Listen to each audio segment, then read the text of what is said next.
Hi everyone, welcome back. Okay, we're on the last rows of our 30-day challenge. Thank you so much for joining me on this challenge. It's been a lot of fun and I've really enjoyed reading your comments.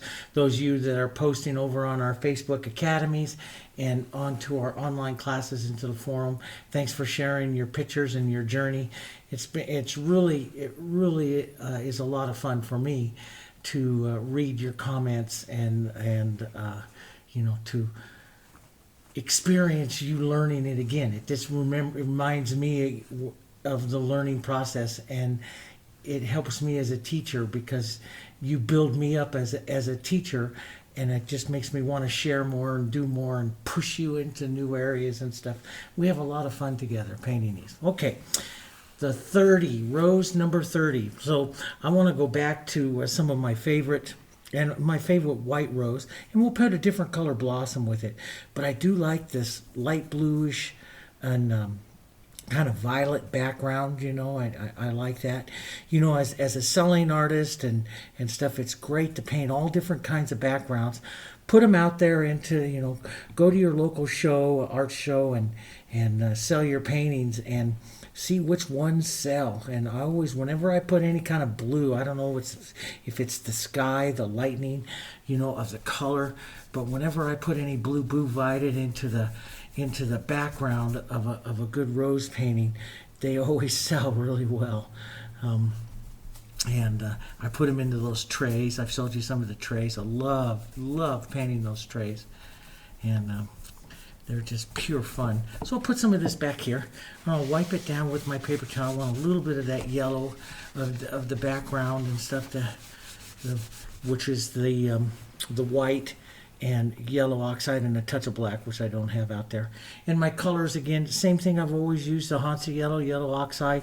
That's the burnt sienna, the naphtha red light, pine green, phthalo blue, red violet, and quinacridone, and of course my white. So that gives a nice light here. And sometimes especially like if I'm going to paint a rose that has a lot of white in it, which we'll do this time, I might streak another little streak of lighter color through here. What that does is it breaks up the background.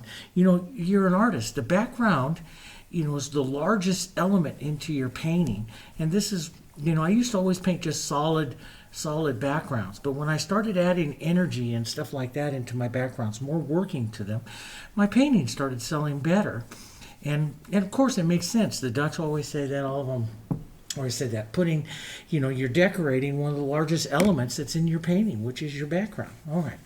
So let's come in here. We'll take, if I have my blue, I can take this over to a gray with any kind of sienna or red, because the opposite is really kind of an orange.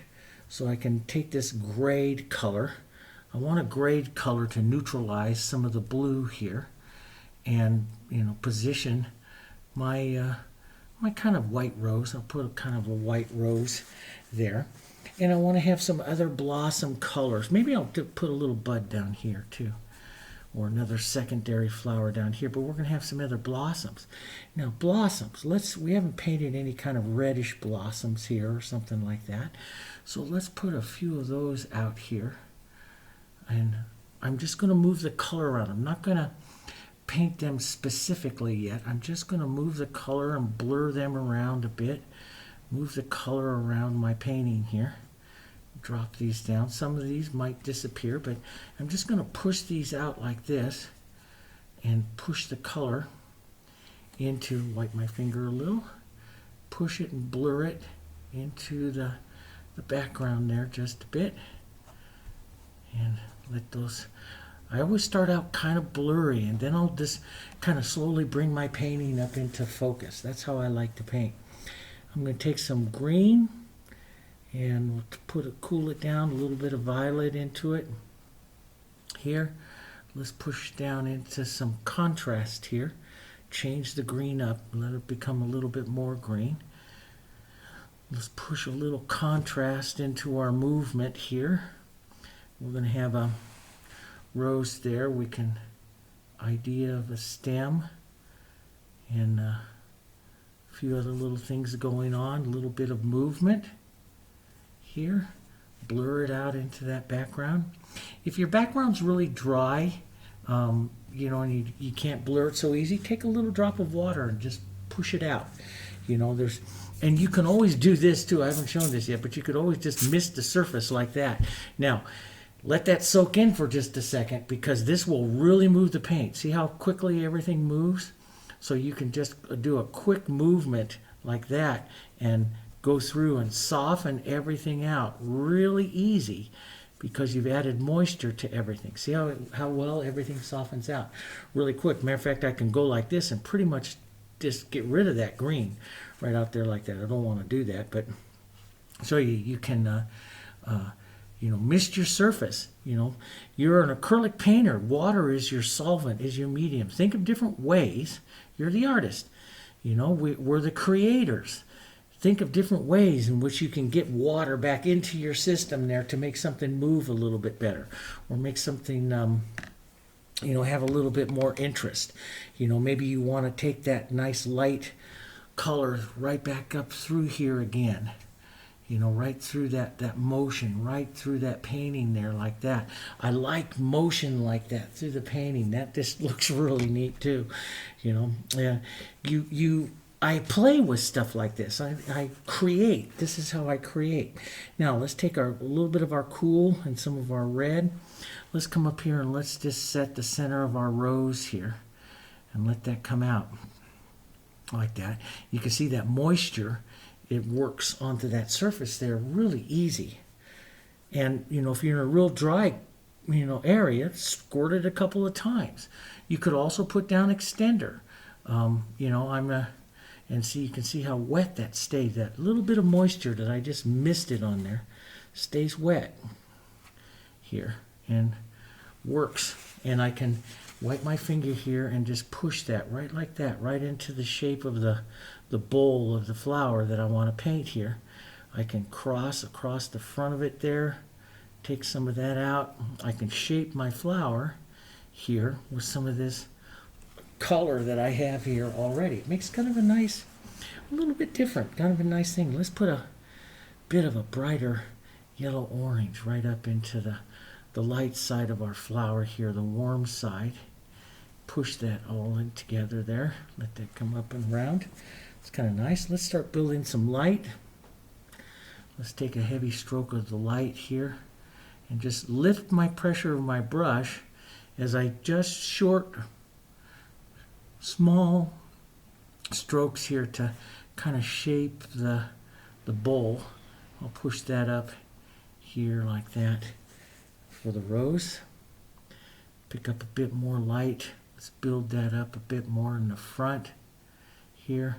Just little touches here. I'm watching where my bowl is here. Just little touches with that. Now you could do that with your finger here as well. Brush gives it one look. A nice finger stroke gives it another look. And they're all good. They're all good. Let's pick up a bit more here. We'll come right out here and we'll start some of the reaching petals. The outside petals here. Try not to go too far out. Just push those right in. So that water I misted on there made this surface really wet, and it's still wet. So all of this just slides really easy. And I don't always like that because I like to shear off colors, but it does give a nice like oil blended look. Some of you might really like that. So yeah, you can just every once in a while mist your surface if you want to keep your roses soft, very, very soft. Remember, water's the solvent. You just got to figure out, there's all different kinds of ways to keep water in your painting system, how you're painting a rose. There's just lots of different ways to keep water into that system here. All right, let's build a bit more. I'm going to build a bit more light right up here like that. Now, remember what I also said earlier on, you could take any kind of color like this and you can lift from the bowl up. That makes such pretty roses also. So you can lift back off. You can put that on and lift back off like that to leave this other kind of reverse mark on there, which is a real pretty rose as well. You get more into like Mortemans and stuff like that when you paint like that, because that's one of the techniques he used on his roses, that lifting off of color. And so we could put a little bit of that red and yellow and just lift off like that. You know, you can lift back off to that edge of that petal. I kind of like that. Those are a little softer. I'm going to let this all kind of tack up a bit. I like the softness of it. I'm going to let it tack up a bit. I'm going to come down here and start building. Let some of that green come through. Just a smaller little juvenile rose right here. Right down in here. Push that roundness of that right there. This is where the bowl of my rose is going to be. But what is it that really makes the rose is that center, right? So I'll put a little bit of that dark in there. I'll push that in. It might be a bit bright, so I'm just going to tone it down. Anything will tone it down. Some of the blue here will tone it down. Cool that. Cool this side here. Let's just push that around here. Push that up into the edge of that.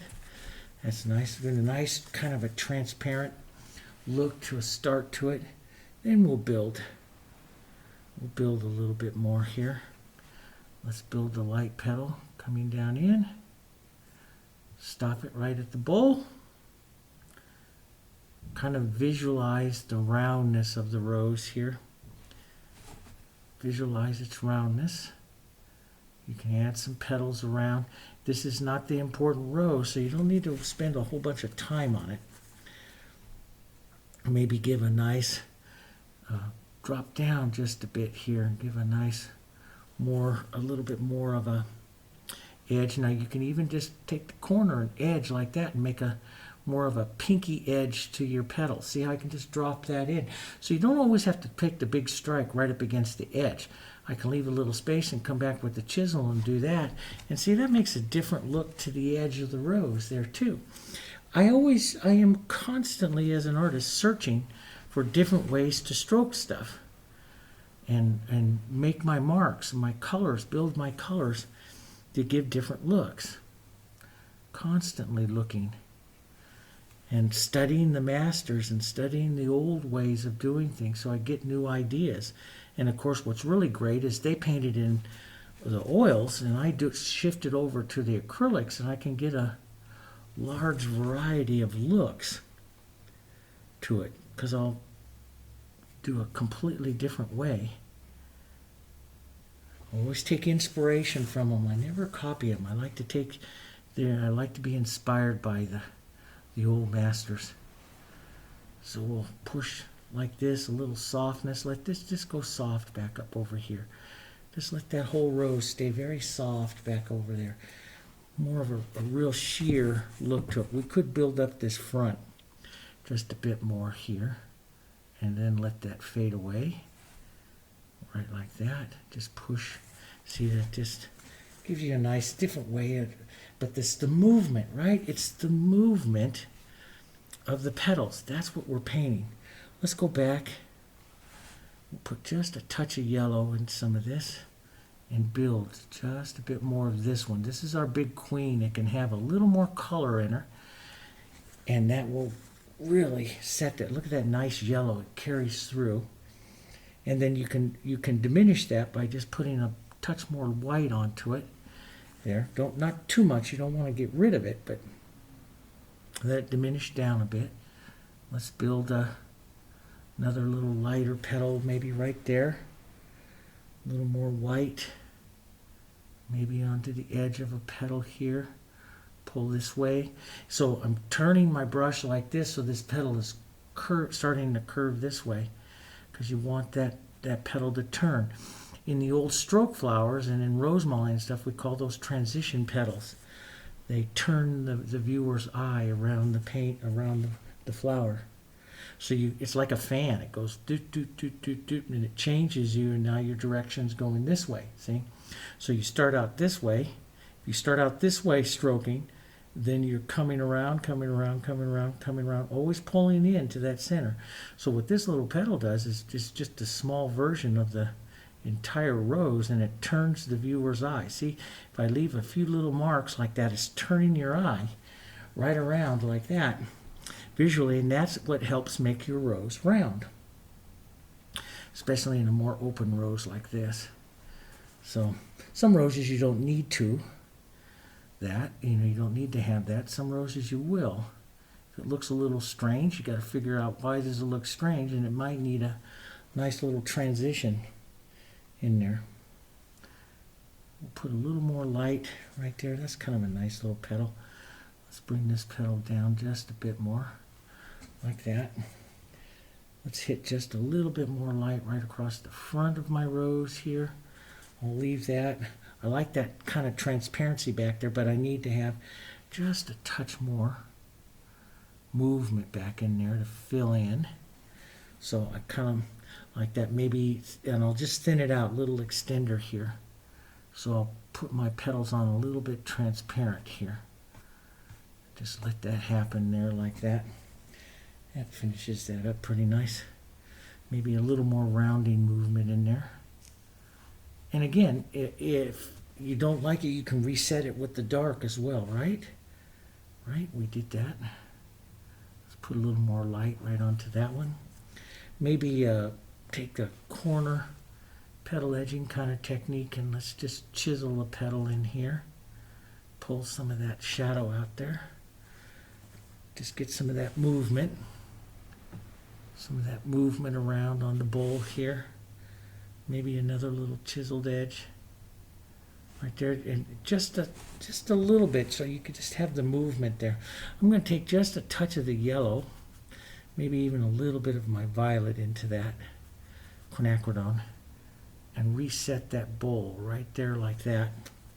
That roundness of that, and I'll clean some of that out, a little extender here, and just pull that motion right there.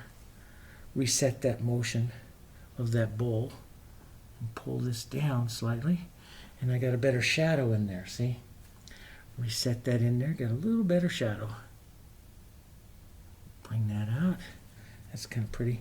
Let's put one more little, it's kind of a pretty rose. One more little bright area right up here into the front, a little more texture right up here into the front of that rose and those petals.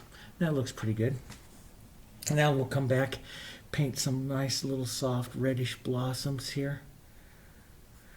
Let's put a little bit of burnt sienna and naphthol red light and a little bit of quinacridone.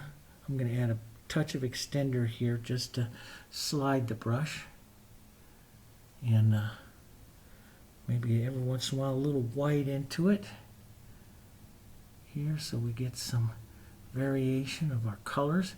And I'm going to do a lot of lost little edges and stuff, and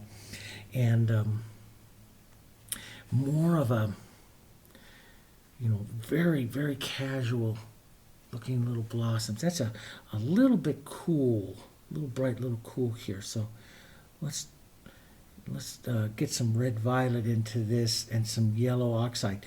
Those two are, pretty close to complements, so they'll tone each other down. See how that grays it down?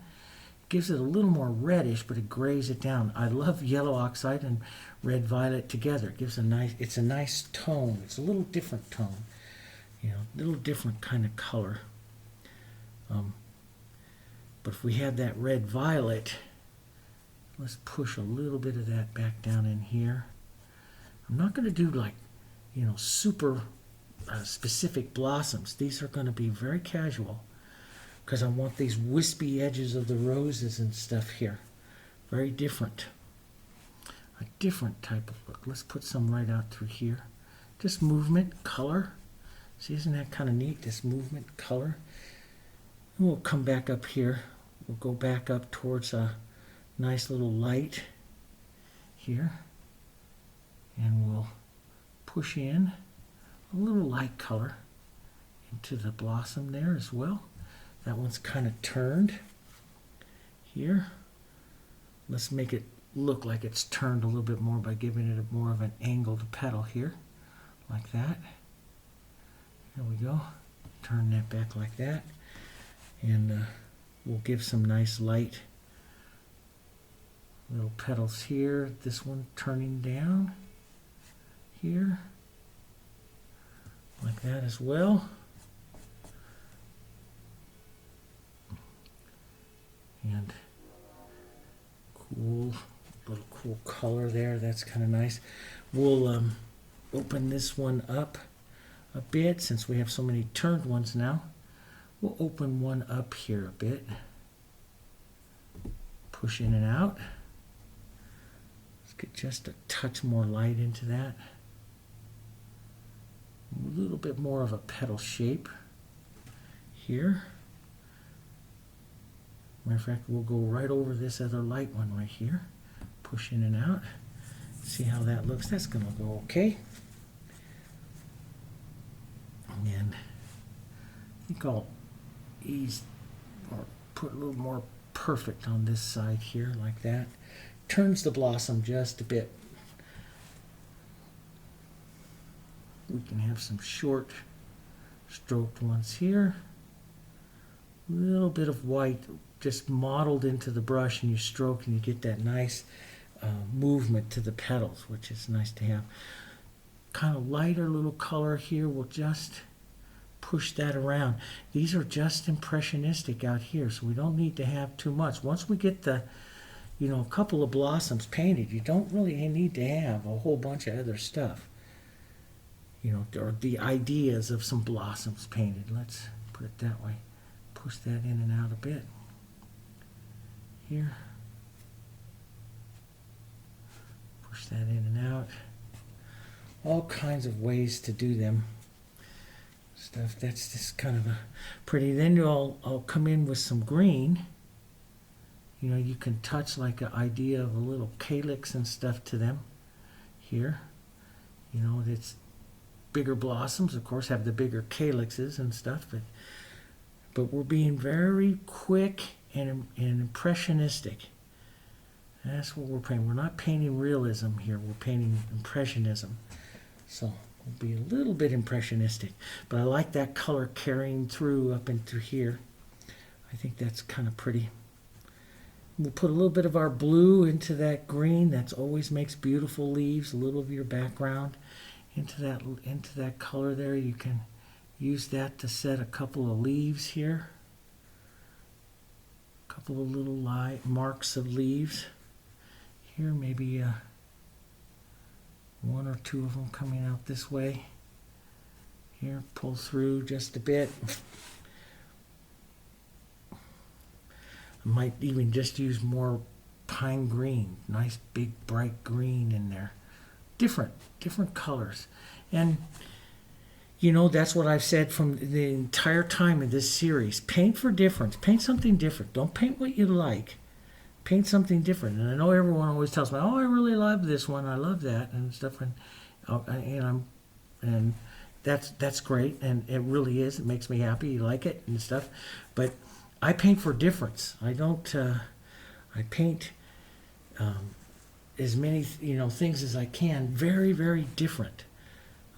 Because that is what gives you a wider market as an artist, but also it's nice to try different things.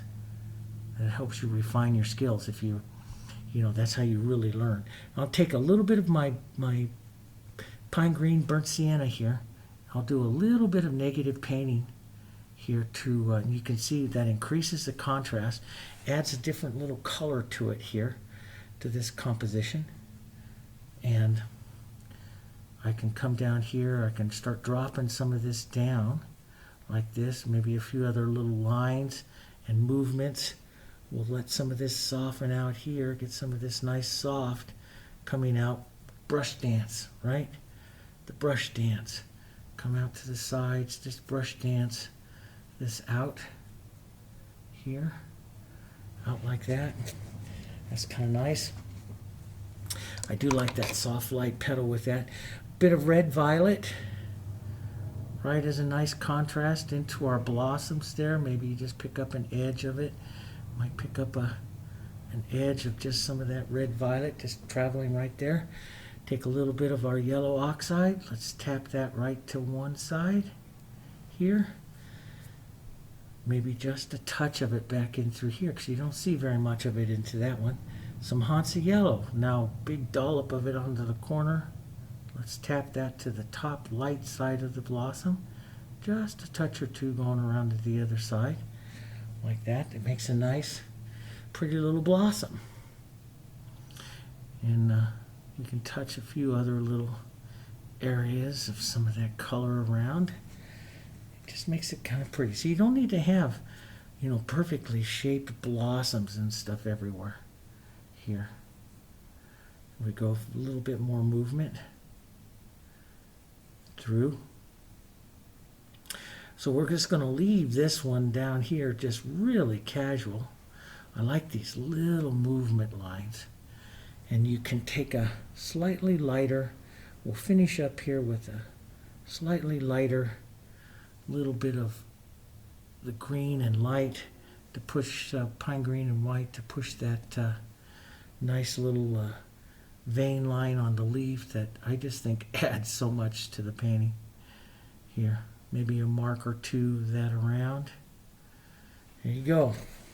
That's kind of a nice little, a different one with the softer roses and different kinds of pinks and stuff like that. 26 minutes to paint it. Everything under 30 minutes, you know, makes it kind of fun. So there's number 30. You can go back and try some of these with different colors. Play with some of your different colors. Darulite yellow, which is one of the yellows that I use a lot in paintings. I didn't use it in this series just because I wanted to keep the palette kind of limited. But the Darulite yellow, I wonder if I had some of that right out here. The Darulite yellow is a beautiful yellow. It's an intermediate, it's more of a yellow-orange, and I usually keep it right between there. It makes fantastic yellow roses and stuff. But I wanted to keep the palette a little bit limited this time. But it's one. Just like adding that brown matter, that Darulite yellow works fantastic for it. But try all different kinds of things. And the big purpose here, the big thing here is, if you can get away from a copy mode of trying to copy me, and, you know, drill down on that center, the bowl, the petals, and just constantly keep doing that and keep doing that and keep doing that, you will make these your roses. And you'll notice that some of the people that are posting pictures and stuff in the academies and stuff like that, some of them are long-term painters of mine. They paint their roses quite a bit different. We have the same kind of feeling, but they're totally different than mine. And that's because they've painted with me for a long time, and I've pushed them into doing theirs. And they're beautiful painters. And so what I want you to do is develop yours. We're drilling down on these habits so you should do it again and again and again and again. And you find that's the bowl, that's the center, these are the reaching petals. And then you start developing your own. And that's the ultimate goal of everything that we do, right? Is to develop your own. And you'll paint different than me. Once you get that confidence, and that takes time, you get that confidence, and you'll be able to develop your own. All right? And hopefully go join us over on the Facebook on the Academies of Decorative Art, or over into our online thing where you can post your photos and stuff like that and share with other ones. And if you need help, boy, there's lots of people up there to help, okay? We have 1,000 artists on the Academies on the Facebook, and we have about 800 into our online forums, and a lot of teachers that help you, all right? Okay. Keep the comments going. Don't forget to click like on the video. It helps us a lot. I hope you enjoyed this challenge. We have more coming. I've had requests for bird challenge and landscapes. That's small landscapes are next. We're going to do a whole challenge on landscapes. Probably late spring into early summer. We'll be doing a lot of landscapes. Okay, nice little painting. Okay, I'll see you guys next time. Thanks for joining me.